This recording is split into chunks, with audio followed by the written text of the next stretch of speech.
Mr. President-elect, Madam Vice President-elect, thank you for this opportunity to serve. I know how challenging this year has been for students, for educators, and for parents. I've lived those challenges alongside millions of American families, not only in my role as State Education Commissioner, but as a public school parent and as a former public school classroom teacher. For so many of our schools and far too many of our students, this unprecedented year has piled on crisis after crisis. It's taken some of our most painful, long-standing disparities and wrenched them open even wider. It's taxed our teachers, our leaders, our school professionals and staff, who already pour so much of themselves into their work. It's taxed families struggling to adapt to new routines as they balance the stress, pain, and loss that this year has given. It has taxed young adults trying to chase their dreams to advance their education beyond high school and carve out their place in the economy of tomorrow. And it has stolen time from our children, who've lost something sacred and irreplaceable this year, despite the heroic efforts of so many of our nation's educators. Though we are beginning to see some light at the end of the tunnel, we also know that this crisis is ongoing, that we will carry its impacts for years to come, and that the problems and inequities that have plagued our educational system since long before COVID will still be with us even after the virus is gone.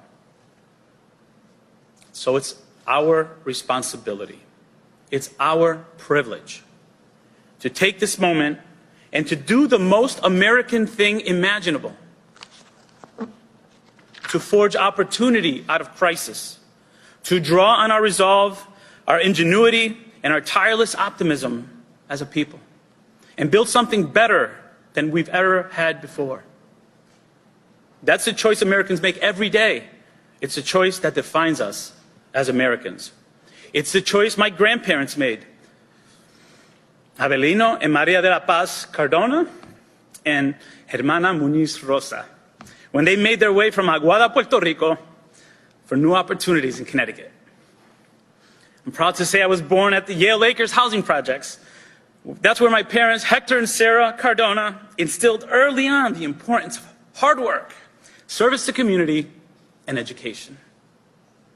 I was blessed to attend the public schools in my hometown of Meriden, Connecticut, where I was able to expand my horizons and become the first in my family to graduate college and become a teacher, a principal, and assistant superintendent in the same community that gave me so much.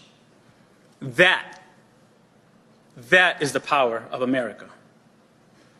And I, being bilingual and bicultural, am as American as apple pie and rice and beans. For me, education was the great equalizer. But for too many students, your zip code and your skin color remain the best predictor of the opportunities you'll have in your lifetime. We've allowed what the educational scholar Pedro Noguera calls the normalization of failure to hold back too many of America's children. For far too long, we've allowed students to graduate from high school without any idea of how to meaningfully engage in the workforce, while good-paying, high-skilled, technical, and trade jobs go unfilled. For far too long, we've spent money on interventions and Band-Aids to address disparities, instead of laying a wide, strong foundation of quality, universal early childhood education and quality social and emotional supports for all of our learners. For far too long, we've let college become inaccessible to too many Americans for reasons that have nothing to do with their aptitude or aspirations, and everything to do with cost burdens and, unfortunately, an internalized culture of low expectations for some. For far too long, we've worked in silos, failing to share our breakthroughs and our successes in education. We need schools to be places of innovation, knowing that this country was built on innovation.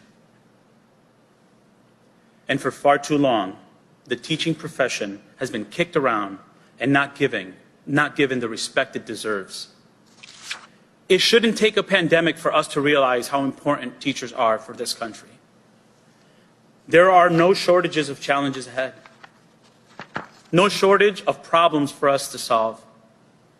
But by the same token, there are countless opportunities for us to seize. We must embrace the opportunity to reimagine education and build it back better. We must evolve it to meet the needs of our students. There's a saying in Spanish that we say, en la unión está la fuerza. We gain strength from joining together. In that spirit, I look forward to sitting at the table with educators, parents, caregivers, students, advocates, state, local, and tribal leaders. There's no higher duty for a nation than to build better paths, better futures for the next generation to explore. For too many students, public education in America has been a flor pálida, a wilted rose, neglected, in need of care. We must be the master gardeners who cultivate it, who work every day to preserve its beauty and its purpose. I'm grateful for the chance to take on this responsibility. And I'm grateful to my own children.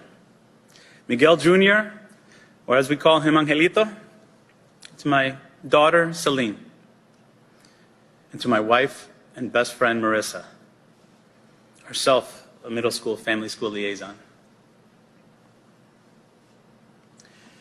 And I'm grateful for the trust you've placed in me, Mr. President-elect and Madam Vice President-elect. I look forward to getting to work on behalf of America's children and the families and the communities and the nation they will grow up to inherit and lead. Thank you.